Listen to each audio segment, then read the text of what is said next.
Hi, my name is Dr. Shari Aronson, and I'm a psychologist here at Practice San Francisco. Today, we're going to be answering some of the most frequently asked questions by parents when considering an evaluation or assessment here at Practice.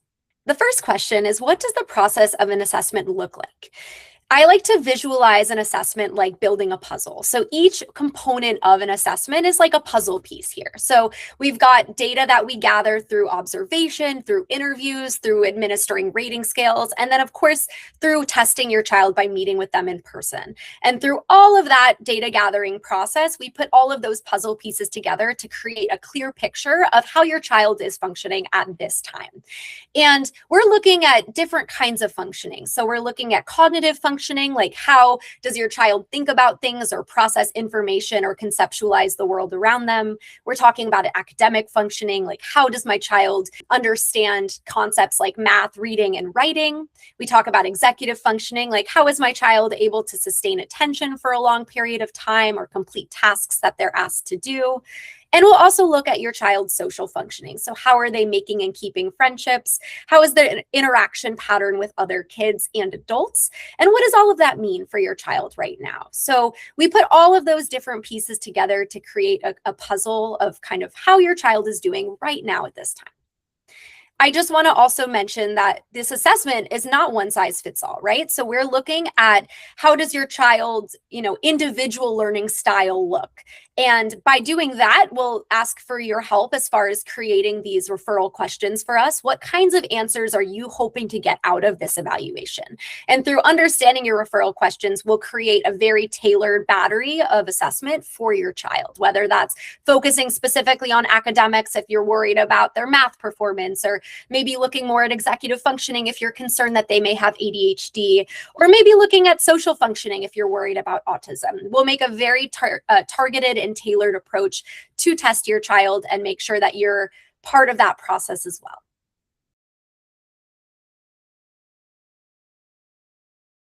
Another question that we're asked is, how long does this process take? And will my child need to miss school for the assessment? Usually what we quote parents is that it usually takes about 2 to 2.5 months from that intake, which is our first meeting together, until you get that finalized report.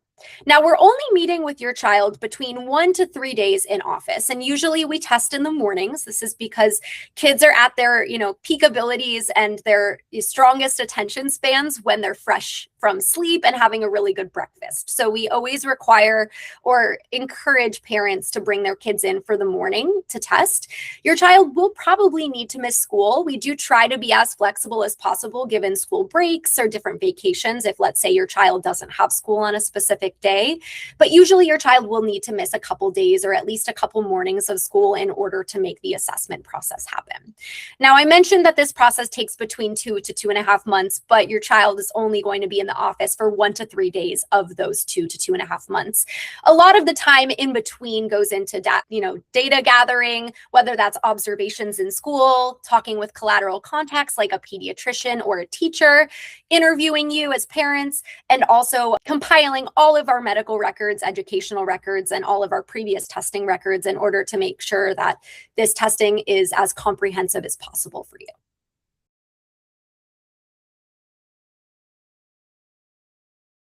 One of the most common questions that we get is, how do I tell my child about the assessment process? And this is super important, right? Because we want children to be bought into this process and we want them to understand what this evaluation is for. So the first thing that I always recommend parents to do is to really notice things that your child notices. So for example, I notice that every time we sit down to do homework together, we start to feel really frustrated. That's something that you've noticed too, huh? So you're getting their buy-in by telling them something that you physically notice them doing. Or I notice that every time we try to go to school in the morning, it can be really hard to get out of bed. And I'm just curious why, right? And then we tell them, and I really want this to feel better for you. I want to find a way for this to feel easier for you. And we actually met somebody whose job is to make things that are tricky easier for kids. I sometimes will refer to myself as a brain or a feelings detective, depending on the age of a child. But really what we're trying to convey here is that we notice this challenge this child is experiencing, and we found somebody to help make this challenge feel a little bit better. And so that's what the purpose of this evaluation is, right? You're going to be meeting with somebody to help understand what things your brain is really good at, and maybe why homework is so tricky. And so they're going to be meeting with you to ask you questions and to do some tasks with you. And guess what? There's no grade involved. All you have to do is show up and try your best, right? They're here to help support you.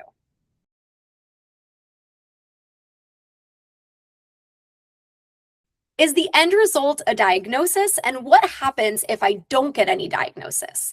This is a very common question for many reasons. Of course, you're investing a lot of resources, whether it's time, financial resources, or effort into this process, and you want to make sure that what you get out of it is useful and productive for your family. And so diagnosis is one part of the evaluation process. So as your evaluation is completed and the report comes out, you're going to get a list of tailored recommendations based on your child's learning profile, what their strengths are, what their challenges are, in order for you to make sure that you have all the tools necessary to equip your child with success, to help make things feel better for them.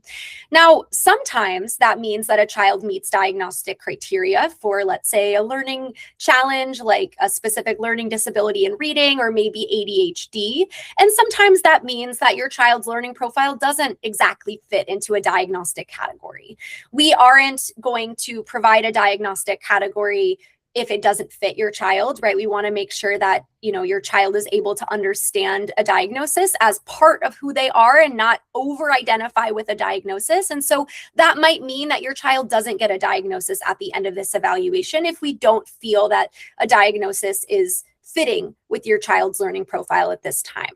But what we can guarantee is that you'll get a list of recommendations, of accommodations, of resources, and next steps to make sure that you feel well supported in whatever the next step of your child's journey is.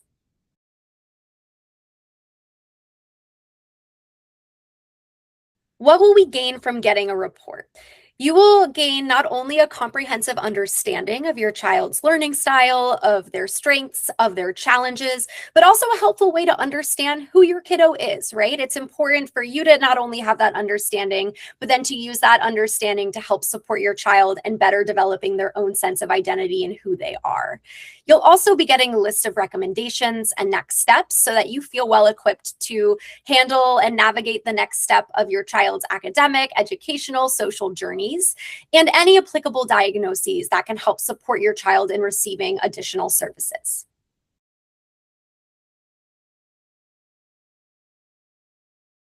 Some parents wonder if our assessment can provide eligibility for receiving school-based accommodations and school-based services. And while our assessment report doesn't necessarily equate to school-based recommendations as far as services are concerned, we absolutely provide a list of recommendations that can support your child in accessing school in a way that makes sense for them.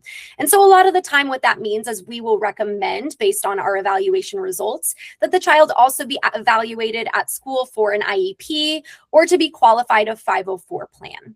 And these are things that the school does dictate the official answer over, but our reports can help provide evidence that can support your child in getting that extra service.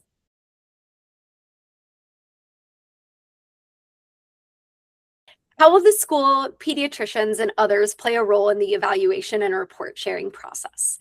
We rely on being a very collaborative assessment practice. And what that means is that we really lean into collaborating with schools, with pediatricians, or with other personnel who are involved in your child's development and learning process. So that usually means that we'll be conducting in-school observations, meeting with teachers to understand their perspective of your child in their classroom, or even working with medical professionals to understand your child from a more medical perspective. Now, as the parents, you get to consent and provide the decision for any of those processes. So what that means is that it's your decision to offer us consent so that we can go into the school and observe the child, or that we can contact the pediatrician. And so if you do not want anybody to be involved, it may mean that the evaluation is not as comprehensive as we ideally would want it, but that is your decision and your right as a parent. Now, in addition to that, as the report gets into your hands, it's your decision whether or not you would like to share it with anybody else, whether that's the school, the pediatrician, or any other support personnel. So it's your report to keep. We do not automatically share that report with anybody besides you.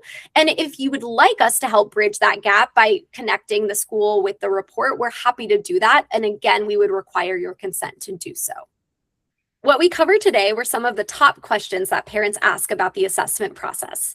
If we didn't answer your question or you have additional questions, please feel free to reach out to our testing team at testing@practicesanfrancisco.com. More information on how to contact our team and pursue an evaluation will be included below. Thank you.